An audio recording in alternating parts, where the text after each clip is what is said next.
Con un fraternal abrazo, como siempre, les saluda a ustedes su amigo José Manuel Marmolejo Delgado en nuestro programa Golpe a Golpe, Verso a Verso, en esta gran estación OM V Radio desde Ecatepec de Morelos, Estado de México. Tenemos como fondo en nuestra pantalla la parte trasera de ese hermoso edificio colonial de la iglesia de San Cristóbal Centro en Ecatepec de Morelos y su convento. Lamentablemente, en el año de 1999, el obispo de aquel entonces, de tan triste memoria, Onésimo Cepeda, destruyó la alameda de este pueblo histórico, San Cristóbal Ecatepec, para construir la última catedral del siglo XX encima del parque de la comunidad, quitándole a la comunidad su alameda, además en un lugar lleno de vestigios arqueológicos. Así actúa la Iglesia Católica en nuestro país, en contubernio con el INAH y con los gobiernos, los malos gobiernos que ha tenido México. Damos inicio a nuestro programa retomando el tema de los levantamientos, las subversiones en contra del gobierno de Calles de los generales Arnulfo R. Gómez y Francisco R. Serrano en octubre, el 2 de octubre de 1927. Ellos dos, Gómez y Serrano, eran contrincantes a la presidencia de la República por el partido antireeleccionista, precisamente de Álvaro Obregón, que se reelegía a la presidencia de la República pisoteando esa bandera revolucionaria de sufragio efectivo, no reelección. Y desde luego, esta rebelión suscitó toda una serie de conflictos gravísimos en nuestro país. Recurrimos al periódico Excelsior de octubre 2 de 1927, que publica esta nota: Tamaulipas y Nuevo León están en calma. Monterrey, octubre 3.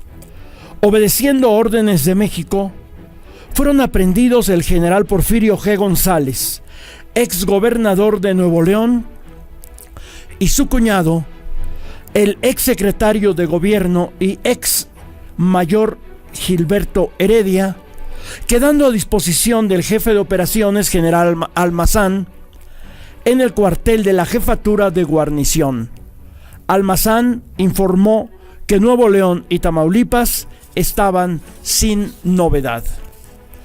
Ahora vamos a nuestra fuente bibliográfica en torno a este mismo tema. Lucha incruenta. Obregón, desde abril de 1926, ya preparaba su reelección. En ese mes declaró que no existía ningún impedimento constitucional para que un ciudadano pudiera reelegirse al cargo de presidente de la República. Su aseveración se basaba en la imprecisión jurídica de las leyes. Sin embargo, los diputados obregonistas presentaron una propuesta para modificar la Constitución, iniciativa aprobada y luego promulgada el 22 de enero de 1927, estipulando la restricción de que quien ya había ocupado la titularidad del Poder Ejecutivo no podía volver a hacerlo en el siguiente cuatrienio, sino hasta el subsecuente, y después ya no habría reelección posible. En diciembre de ese año, los legisladores acordaron ampliar el periodo presidencial a 6 años. En junio, Obregón anunció oficialmente su candidatura, iniciando su gira electoral por el país. Sus argumentos fundamentales para aceptar su nueva postulación fueron las miles de peticiones ciudadanas que se lo exigían, la imposibilidad de concretar las reivindicaciones sociales de la revolución en tan solo un ciclo presidencial de 4 años, que los reaccionarios se oponían a la reelección no por estar en contra de un segundo periodo, sino por estar en contra de la revolución, y por último expresaba que la no reelección tuvo sentido como bandera de Francisco I. Madero para oponerse a la dictadura del reaccionario Porfirio Díaz, y que en ese momento la reacción se oponía a la reelección porque no deseaba que la revolución progresara. Eran los argumentos de Álvaro Obregón. Alrededor de Obregón se agruparon los militares y civiles enriquecidos que aprovecharon para ello la revolución y formaban la nueva burguesía mexicana, los campesinos pobres y la pequeña burguesía urbana, aglomerándose con el objetivo común de oponerse a los malos resultados de la administración callista y a los métodos burocráticos y represivos de don Plutarco. Afirma Jorge Alfonso Calderón Salazar que ese grupo empezó a perfilar cierta tendencia de desarrollo capitalista nacionalista. Incluso el Partido Comunista de México, a través de su periódico El Machete, aseguraba que Obregón representaba a los grupos sociales que trabajarían por la reconstrucción nacional en base a la industrialización del país y la creación del capitalismo nacional y una burguesía fuerte e independiente del extranjero.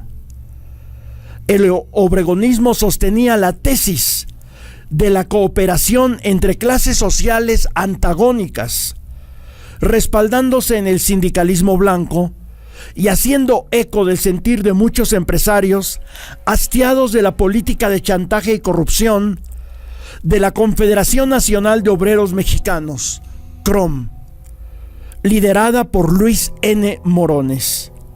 Esta política originó franca hostilidad de las huestes de Morones hacia la reelección de Obregón, temiendo que la falta de apoyo de ese futuro gobierno acabara con la CROM y con el Partido Laborista Mexicano, su brazo político.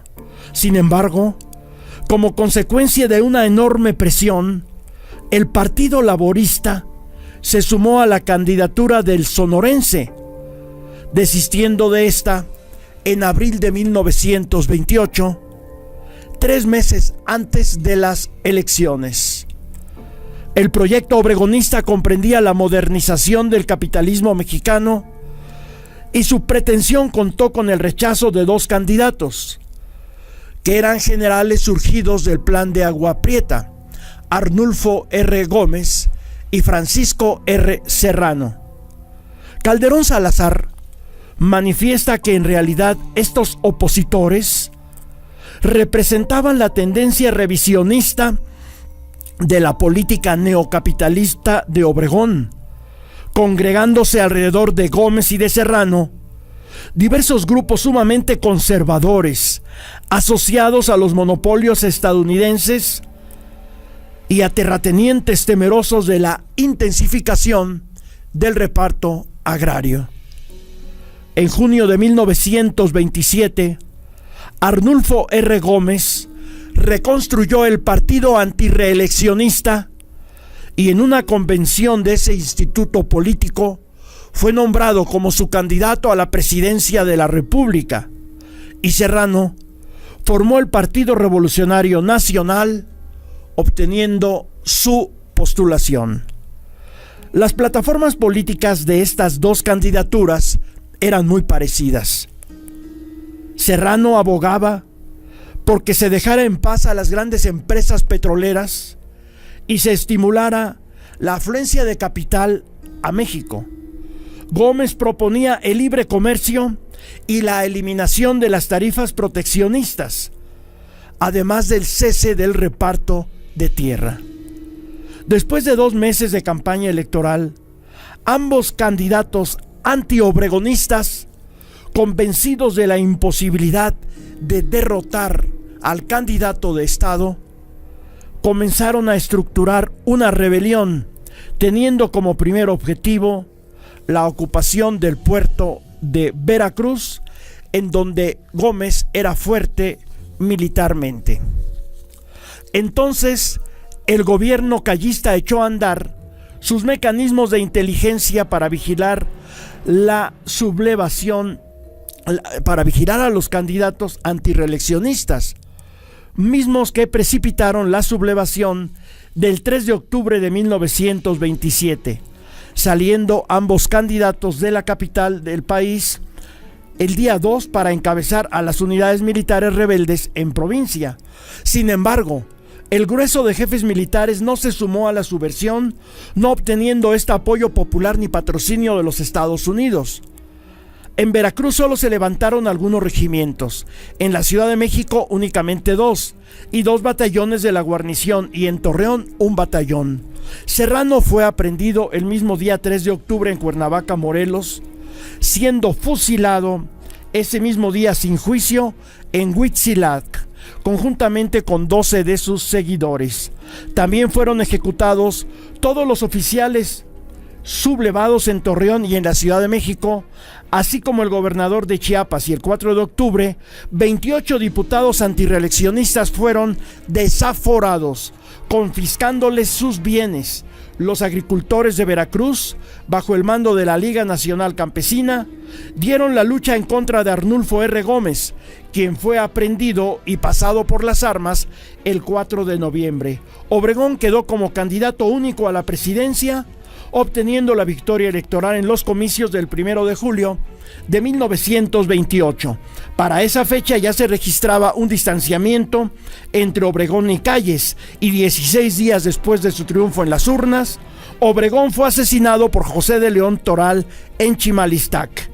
En un principio la opinión pública sospechaba de Calles como autor intelectual del crimen, pero el Partido Nacional Agrarista, a través de Aurelio Manrique y de Antonio Díaz Soto y Gama, responsabilizó a Luis N. Morones y al Partido Laborista Mexicano. Meses antes, los laboristas predijeron que Álvaro Obregón de ninguna manera volvería a tomar el poder presidencial en México. Pues esta era la situación de pugna entre las fuerzas revolucionarias, entre los caudillos que peleaban por el control de la presidencia de la República, por el control político y económico de la nación mexicana, sin importarles el sufrimiento, el daño que hacían al país. Pero de este tema continuaremos hablando en nuestro próximo programa, Golpe a Golpe, Verso a Verso, en esta gran estación OMV Radio, desde Ecatepec de Morelos, Estado de México. Se despide de ustedes su amigo José Manuel Marmolejo Delgado. Gracias por su atención.